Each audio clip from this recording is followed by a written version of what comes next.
The core 4। Successful investors के साथ 50 interviews में टोनी रॉबिन्स ने 4 प्रिंसिपल को कॉमन पाया। ये सब अपने इन्वेस्टमेंट के फैसलों में इन 4 प्रिंसिपल को अप्लाई करते हैं। अगर आप भी वॉरेन बफेट, रे डालियो या जैक बॉगल जैसे अच्छे इन्वेस्टर बनना चाहते हैं तो आपको भी इन्हें अप्लाई करना चाहिए। पहला प्रिंसिपल है नुकसान नहीं लेना। बड़े इन्वेस्टर ये नहीं पूछते मैं और ज्यादा पैसे कैसे कमा सकता हूँ, इसके बजाय वे पूछते हैं मैं पैसे खोने से खुद को कैसे बचा सकता हूँ।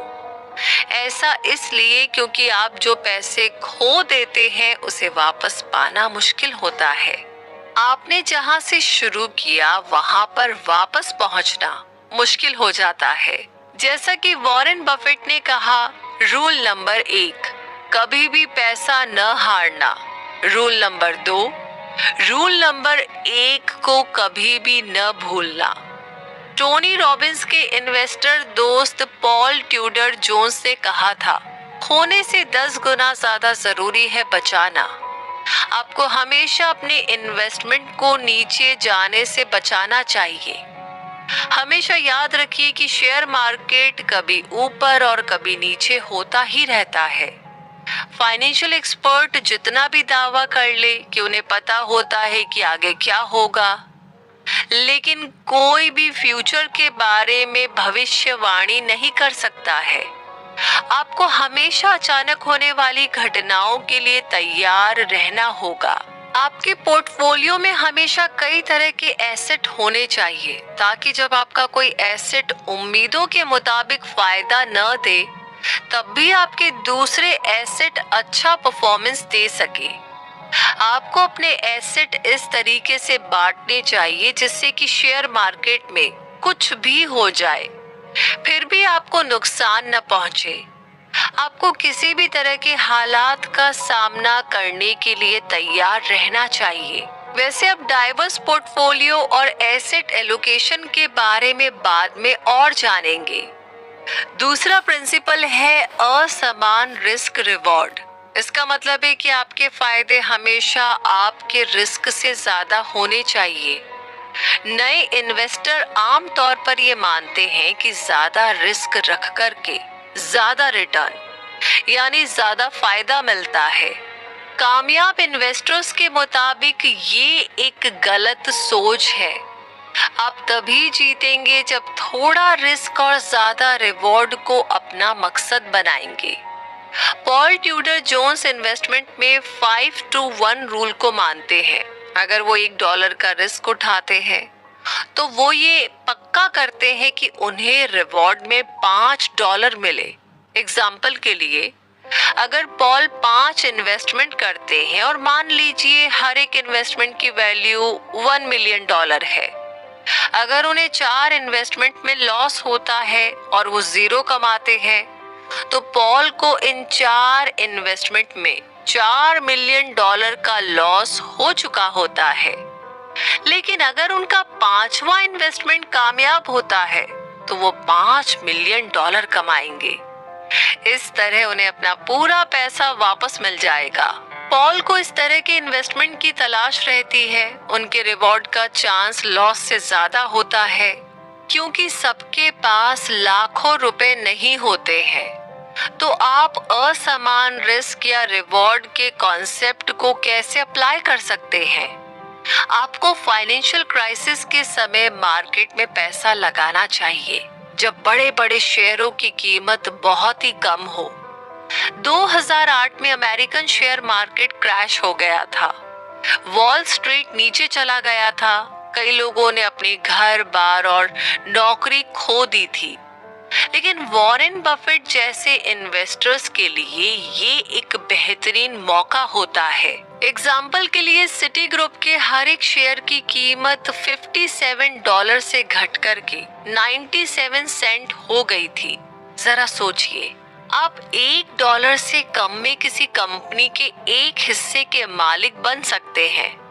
लेकिन सर्दियों के बाद हमेशा बहार आती है।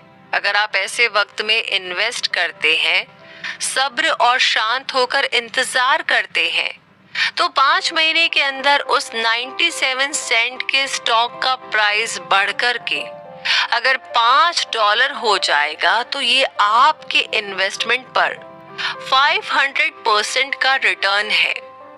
तीसरी स्ट्रेटेजी है टैक्स में माहिर होना। आप कितना कमाते हैं उससे ज्यादा जरूरी है कि आप कितना रख पाते हैं। अगर आपका इन्वेस्टमेंट रिटर्न हाई है तो आपकी फीस और टैक्स भी हाई होंगे। आपके पास इन सब के बाद जो बचता है वो आपकी असली कमाई है।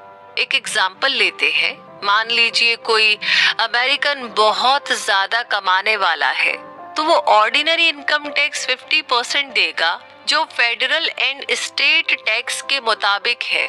अगर वो 1 साल से कम समय के अंदर अपने इन्वेस्टमेंट को बेच देता है, तो वो इसी रेट से इनकम टैक्स भरेगा। लेकिन अगर वो अपने इन्वेस्टमेंट को 1 साल से ज्यादा वक्त तक रखता है, तो वो सिर्फ 20% ही टैक्स देगा, जिसे लॉन्ग टर्म कैपिटल टैक्स कहा जाता है। सिर्फ स्मार्ट बनकर कोई लंबे टाइम तक इन्वेस्टमेंट रखकर 30% की सेविंग कर सकता है। अब चलिए मान लेते हैं कि आपके एक म्यूचुअल फंड में साल में 8% का प्रॉफिट आता है। फीस देने के बाद आपके पास सिर्फ 6% ही बचेगा।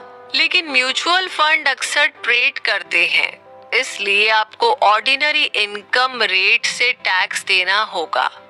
अगर कोई कैलिफोर्निया या न्यूयॉर्क जैसे शहर में रहते हैं तो उन्हें 3% टैक्स देना होगा। आपका एनुअल रिटर्न 3% कम होगा। इस रेट से आपका पैसा 24 साल बाद डबल होगा। लेकिन हमें इन्फ्लेशन रेट के बारे में भी सोचने की जरूरत है।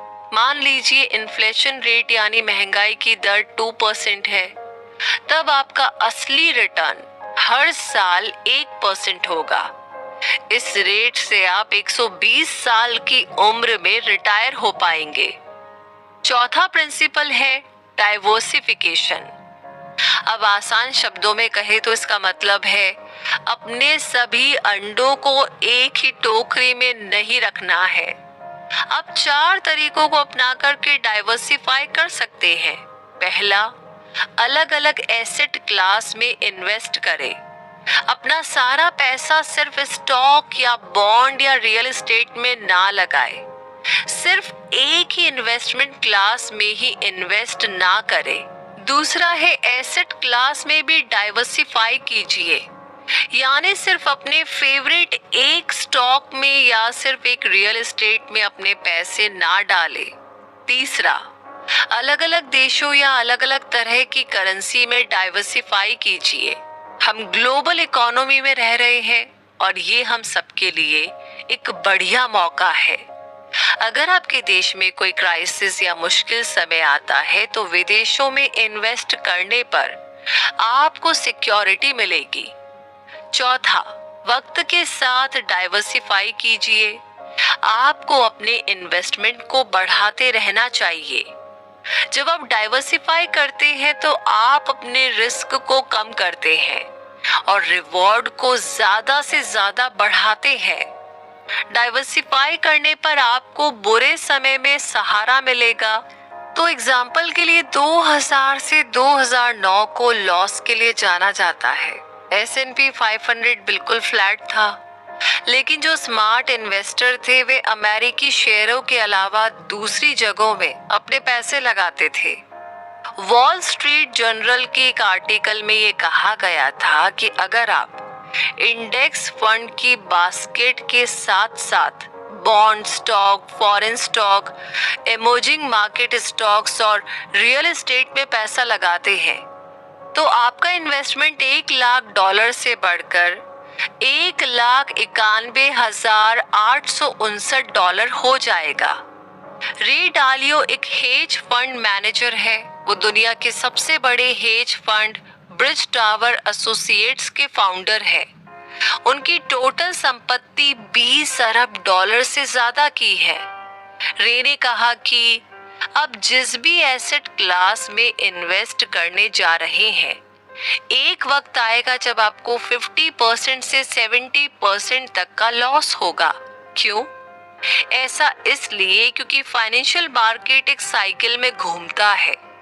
जो ऊपर जाता है वो नीचे जाता है, और जो ऊपर जाता है वो नीचे आता है। रे कहते हैं कि आपको 15 या उससे ज्यादा अलग अलग जगहों में, जिनका आपस में कोई लिंक न हो, पैसे लगाने चाहिए। इसमें बॉन्ड, स्टॉक, रियल एस्टेट, सोना, कमोडिटी और दूसरे ऑप्शन शामिल हैं। ऐसा करके आप अपने रिस्क को 80% तक कम कर सकते हैं और आपका रिटर्न 5 गुना तक बढ़ सकता है। अब बढ़ते हैं अगले चैप्टर, और इसी के साथ